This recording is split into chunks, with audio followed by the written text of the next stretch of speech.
Is Radio Marti really worth our tax dollars? That's the question I want to pose in this video that's going to be the first in a series of videos that I'm going to call Spencer's Soapbox. And I'll go ahead and answer my own question. No, it's not. I think the United States absolutely should focus more on international broadcasting and funnel more resources to international broadcasters because we're losing the information wars. There's no question about it. But Radio Marti is nothing more than an ineffective, poorly run, poorly produced propaganda outfit. And I think if we are going to show America's best face to the world, and if we want the Cuban people to move towards democratization and liberalization, then we need to be doing exactly what we're not doing with this broadcaster, and that is not broadcasting propaganda.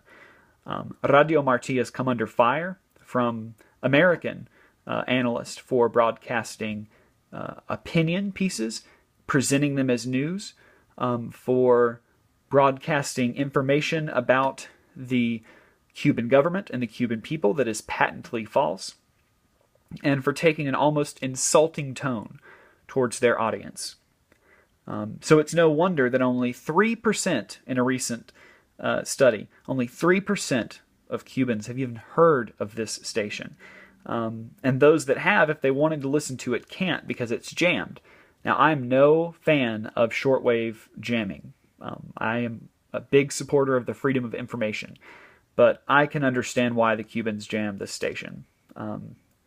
If that's their modus operandi and they want to jam some stations, this is the one to jam because it is essentially trying to topple a regime in Cuba that's a straw man.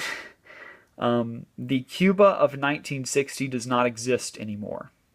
And if we want to reach out to the Cuban people, we have to acknowledge the progress that Cuba has made.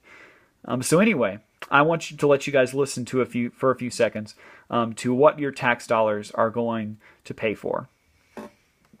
This is Radio Marti, jammed by Cuba.